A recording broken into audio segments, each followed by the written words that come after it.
ត់ល្បីឈ្មោះជ្រោះភ្នំព្រឹកព្រៃស្រុកឈោកជោគជ័យដែនដីជនបទក្រាំងស្បើក្រាំងស្នាយនារីល្បាងល្បត់ដែលចូលអភិវឌ្ឍប្រែមុខមាត់ថ្មីកំពតកំពុងលើកទង់កំពូលឈូកបឹងនិមលបាននាវនីសាយត្រមែងសัตว์ពងបេះដូងមានជ័យឃុំត្រពាំងបីតកែនដែនស្នាស្រុកឈូកមនោរម្យមានឃុំ15ស្រែស្រូវដំណាំកសិករហូរហា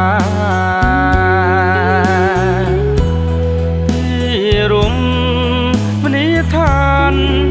មានបាំងចាំស្នេហ៍ដូនយោយស្រស់ប្រែសង្គមកិច្ចល្អអេកូទេសចរវប្បធម៌មូលដ្ឋានអភិរក្សបរិស្ថានចីរភាពបន្តសង្មុតធម្មជាតិស្រស់ស្អាតបវរជាត្បូងលំអទំពនិរដី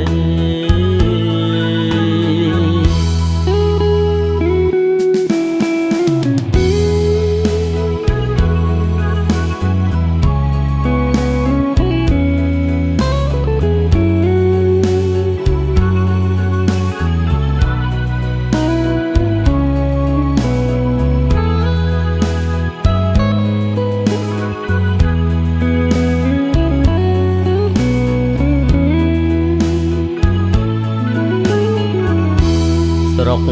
ឈូកមនោរម្យមានឃុំ15ស្រែស្រូវដំណាំកសិករហូរហា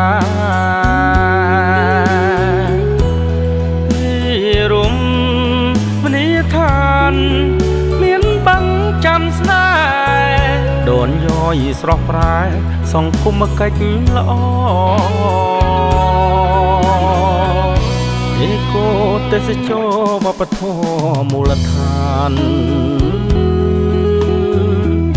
អភិរក្សបរិស្ថានចីរភាពបន្តសង្មុត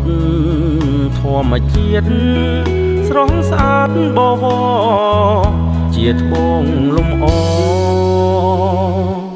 ទំពនិរដី